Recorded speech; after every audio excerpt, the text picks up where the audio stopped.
কোনো পথ খুঁজে পাচ্ছিল না, নির্দেশনা, কোনো সঠিক পথের সন্ধান পাচ্ছিল না। ঠিক সেই মুহূর্তে যেই মানুষটি রাজনৈতিক নেতা না হয়েও এই জাতির মুক্তির প্রয়োজনে ঐতিহাসিক রাজনৈতিক সিদ্ধান্ত নিতে সক্ষম হয়েছিলেন, যিনি বুঝতে সক্ষম হয়েছিলেন যে জাতির মুক্তিকামী মানুষগুলোকে বাঁচাতে হলে স্বাধীনতার যুদ্ধ ছাড়া আমাদের বিকল্প কোনো পথ নাই, তার নাম জিয়াউর রহমান।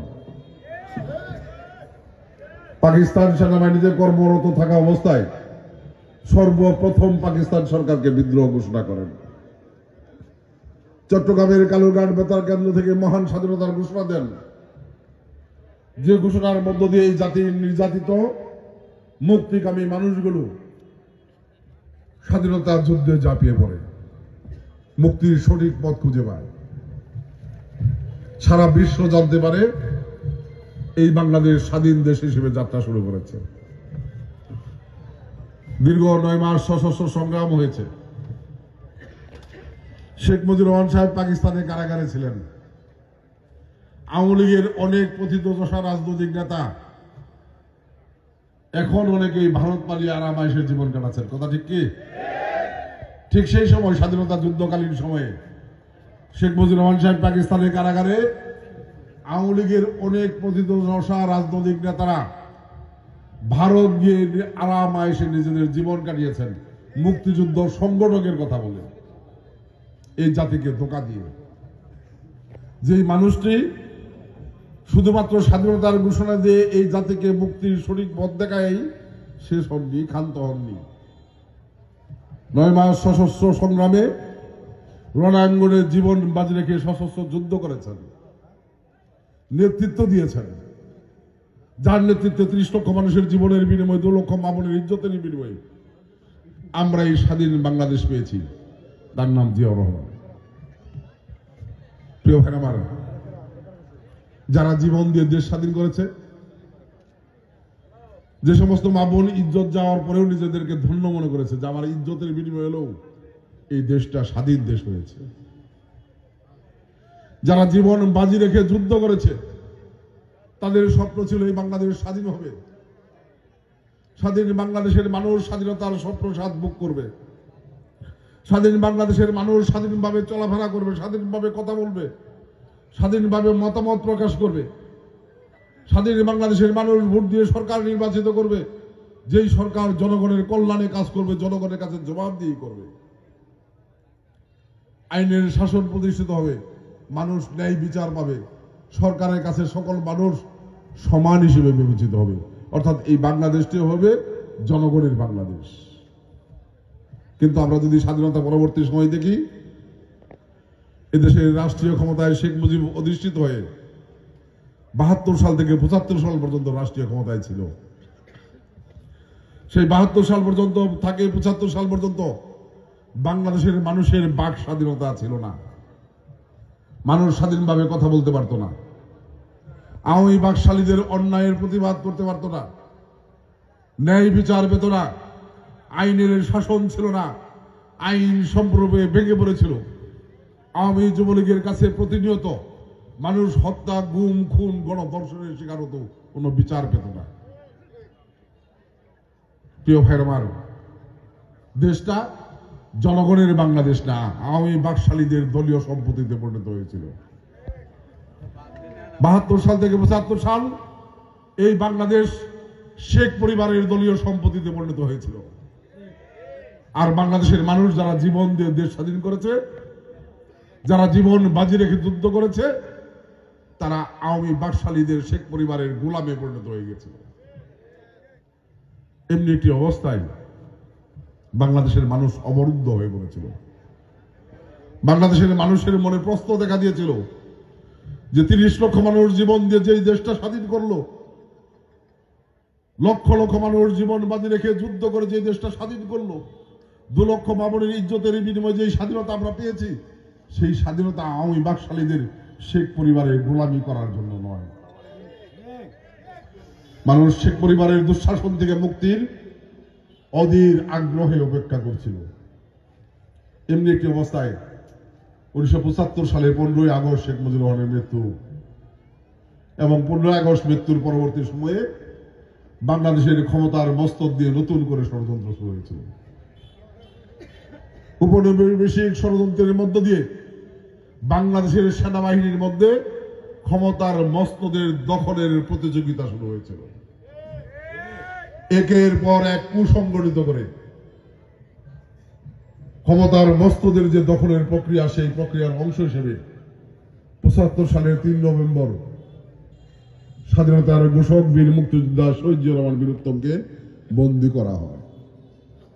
বাংলাদেশের ক্ষমতার মস্তক দিয়ে ষড়যন্ত্র আরো গভীর হয়ে পড়ে।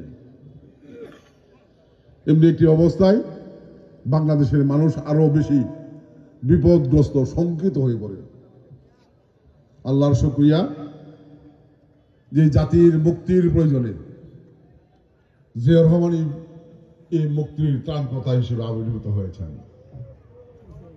এবং 1975 সালের 7 নভেম্বর পৃথিবীর ইতিহাসে একটি বৈরী ঘটনা, বিরল ঘটনা, যে দেশের সাধারণ মানুষ এবং সাধারণ সিপাহীরা ঐক্যবদ্ধ হয়েছিলেন এই জাতির মুক্তির প্রয়োজনে এবং সেই ঐক্যবদ্ধ হয়ে বিপ্লবের মধ্য দিয়ে জিয়াউর রহমানকে বন্দী দশা থেকে মুক্ত করে বাংলাদেশের রাষ্ট্রীয় ক্ষমতা প্রতিষ্ঠিত করেছিলেন। এই কারণে 7 নভেম্বরকে জাতীয় বিপ্লব ও সংহতি দিবস হিসেবে আখ্যায়িত করা হয়। এই জাতীয় বিপ্লব ও সংহতি দিবসের সবচেয়ে বড় মাহাত্ম্য হচ্ছে যে শেখ মুজিবুর রহমান সাহেব স্বাধীন বাংলাদেশের রাষ্ট্রীয় ক্ষমতায় এসে গণতন্ত্রের নেতা না হয়ে স্বৈর শাসকের ভূমিকায় অবতীর্ণ হয়েছিলেন। জিয়াউর রহমান রাষ্ট্রীয় ক্ষমতায় অধিষ্ঠিত হয়ে এই বাংলাদেশে জনগণের নেতা হয়েছিলেন, গণতন্ত্রের মহানায়ক হয়েছিলেন। শেখ মুজিবুরের প্রবর্তিত একদলীয় শাসন বাকশাল বিলুপ্ত করে সকল রাজনৈতিক দলের রাজনীতি করার সুযোগ সৃষ্টি করে দিয়েছিলেন, বহুদলীয় গণতন্ত্র প্রবর্তন করেছিলেন। শেখ মুজিবুর রহমানের সময়ে যে আইনের শাসন ভেঙে পড়েছিল, সেই আইনের শাসনকে সুপ্রতিষ্ঠিত করেছিলেন, ন্যায় বিচারকে নিশ্চিত করেছিলেন, মানুষের জীবনের নিরাপত্তাকে নিশ্চিত করেছিলেন, সামাজিক নিরাপত্তাকে নিশ্চিত করেছিলেন এবং জিয়াউর রহমান বাংলাদেশকে শেখ মুজিবুরের সেই দুর্ভিক্ষপরায়ণ বাংলাদেশ থেকে একটি উন্নত সমৃদ্ধ বাংলাদেশে রূপান্তর করার জন্য সেই সময় তার চিন্তা চেতনা পরিকল্পনা থেকে যে পদক্ষেপগুলো গ্রহণ করেছিলেন, সেই পদক্ষেপগুলোর উপর ভিত্তি করে বাংলাদেশ উন্নত সমৃদ্ধ বাংলাদেশে রূপান্তর হয়েছিল। এবং আমরা বলবো, আওয়ামী লীগের 17 বছরের লুটপাটের পরেও আজকে বাংলাদেশ যে অর্থনীতির ভিত্তির উপর দাঁড়িয়ে রয়েছেন, তার স্বপ্ন দ্রষ্টা ছিলেন আমাদের প্রিয় নেতা, জাতির বীর সন্তান বীর মুক্তিযোদ্ধা শহীদ জিয়াউর রহমান। জিয়াউর রহমান রাষ্ট্রীয় ক্ষমতায় অধিষ্ঠিত হয়ে বাংলাদেশের অর্থনীতিকে সমৃদ্ধ করার উদ্যোগ গ্রহণ করেছিলেন, মানুষের দুবেলা দুমুঠো খাওয়ার নিশ্চয়তা তৈরি করেছিলেন। আজকে বাংলাদেশের অর্থনীতির একটি বড় অংশ জুড়ে রয়েছে রেমিটেন্স।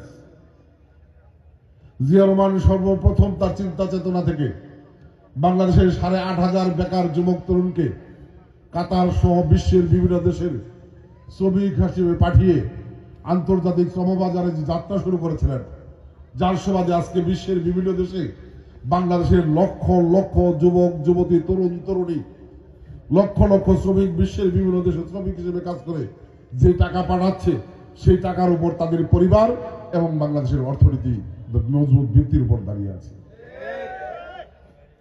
জিয়াউর রহমান সর্বপ্রথম গার্মেন্ট শিল্প প্রতিষ্ঠা করেছিলেন, যে গার্মেন্ট শিল্পে আজকে বাংলাদেশের লক্ষ লক্ষ যুবক যুবতী, তরুণ তরুণীরা শ্রমিক হিসেবে কাজ করে, চাকরি করে তাদের নিজেদের জীবনের নিরাপত্তা তৈরি করেছেন, তাদের পরিবারকে রক্ষা করেছেন এবং বাংলাদেশের অর্থনীতির একটি বড় অংশ জুড়ে আছে এই গার্মেন্ট শিল্প থেকে আমাদের যে অর্থনৈতিক যোগান আমরা পাচ্ছি। এর একমাত্র দাবিদার জিয়াউর রহমান।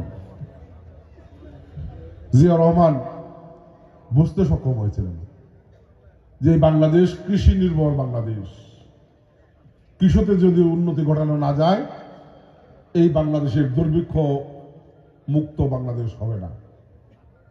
আপনারা এখানে অনেক মুরব্বিয়ান আছেন যারা জানেন যে জিয়া রহমানের শাসনের আমলের আগে বাংলাদেশ এক ফসলের দেশ ছিল। জিয়া রহমান সর্বপ্রথম বাংলাদেশের কৃষিতে আধুনিক যন্ত্রপাতি প্রবর্তন করেছিলেন। এই যে কলের লাঙ্গল, সেচ মেশিন জিয়া রহমানের সময় সর্বপ্রথম বাংলাদেশে কৃষিতে আনা হয়েছিল এবং আধুনিক বীজ বপনের মধ্য দিয়ে জিয়া রহমানের শাসন আমলে বাংলাদেশ এক ফসলের দেশ থেকে দুই ফসল, 3 ফসলের দেশে রূপান্তরিত হয়েছিল।